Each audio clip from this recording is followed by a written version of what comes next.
ये चित्त को शुद्ध करने का हेतु है, कारण है। चित्त को, मन को, हृदय को शुद्ध करने के लिए इसकी आवश्यकता है।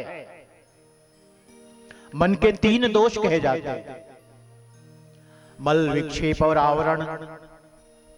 मल दोष का निवारण कर्म से होता है। विक्षेप माने चंचलता, रजोगुण की प्रधानता। विक्षेप दोष का निवारण उपासना से होता है, भक्ति से होता है। और आवरण, आवरण का मतलब अध्यारोप, अपवाद। पहले मैंने बताया आपको, अध्यारोप, अपवाद, आवरण दोष अर्थात सत्य में असत्य की अनुभूति, या सत्य में असत्य को देखना, जानना, और सत्य में असत्य को जानना। यह जो कारण है, यह जो दोष है आवरण, और इस आवरण दोष की निवृत्ति बिना ज्ञान के संभव नहीं।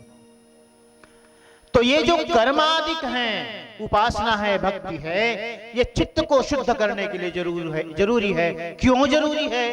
क्योंकि मलिन चित्त से ज्ञान की प्राप्ति नहीं हो सकती। अशुद्ध चित्त से, अशुद्ध मन से, आप सबसे भी मैं यही कहूं, कोई कितनी साधना करे, भक्ति करे, लेकिन मन पवित्र नहीं हुआ, हृदय शुद्ध नहीं हुआ, तो सब बेकार।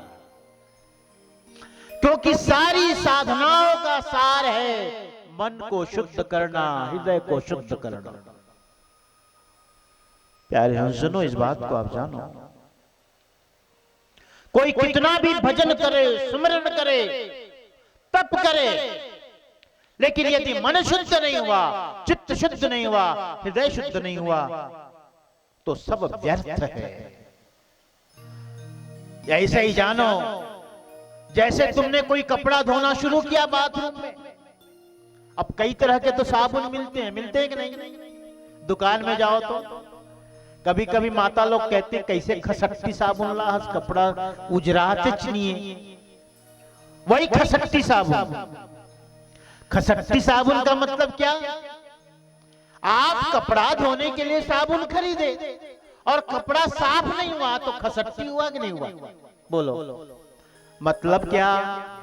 कि कपड़ा धोना है तो साबुन चाहिए, और साबुन से मैल छूटना चाहिए, तब तो साबुन का मतलब है, तब तो अच्छा साबुन है। ऐसे ही हमारे जीवन में हम तप करते हैं, सुमिरन करते हैं, भजन करते हैं, और स्नानादि कर्म करते हैं, सब करते हैं, लेकिन मन का मैल नहीं छूटा, तो उसका क्या मतलब हुआ? बेकार हुआ ना, निरर्थक हुआ ना। हाँ, तो इसके लिए जरूरी है, अगर हम भक्ति करते हैं तो हमारा चित्त शुद्ध होना चाहिए, पावन होना चाहिए।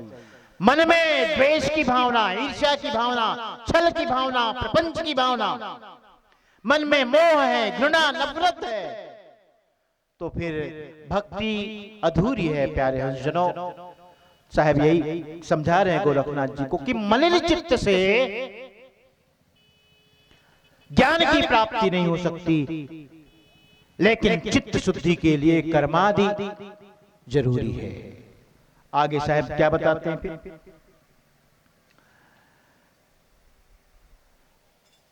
फिर पूछते हैं गोरखनाथ जी कि अब ये बताइए कि 2 प्रकार के भक्त होते हैं, एक होते हैं योगी और एक होते हैं भक्त, है ना? जो श्रद्धा भक्ति रखने वाले, अनुनय विनय करने वाले, नित्य नियम से पाठ पूजा करने वाले, सेवा करने वाले। तो ये जो भक्त हैं और जो योगी हैं, उनके बारे में आप कृपा करके बताएं। हे कबीर स्वामी, मोक्ष आकांक्षी जो भक्त हैं और योगी हैं, मार्ग भेद से कितने प्रकार के होते हैं? मार्ग भेद, इसके बारे में आप बताएं थोड़ा। फिर सदगुरु कबीर साहब ने गोरखनाथ जी को बताया कि भक्त दो प्रकार के होते हैं और योगी भी दो प्रकार के होते हैं।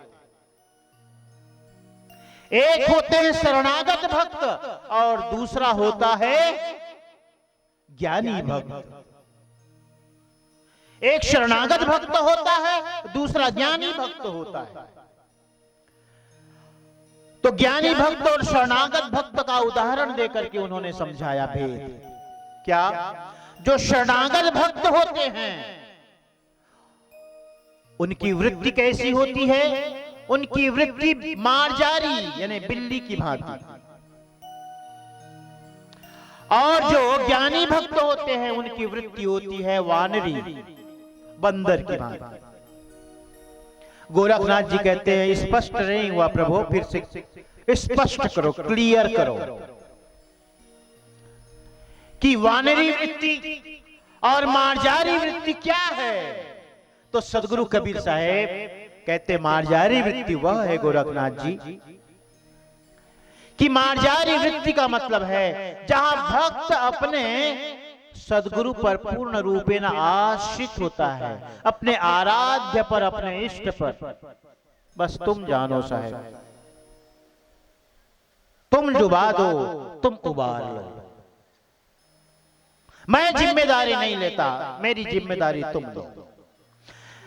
जैसे बिल्ली होती है, बच्चों को जब जन्म देती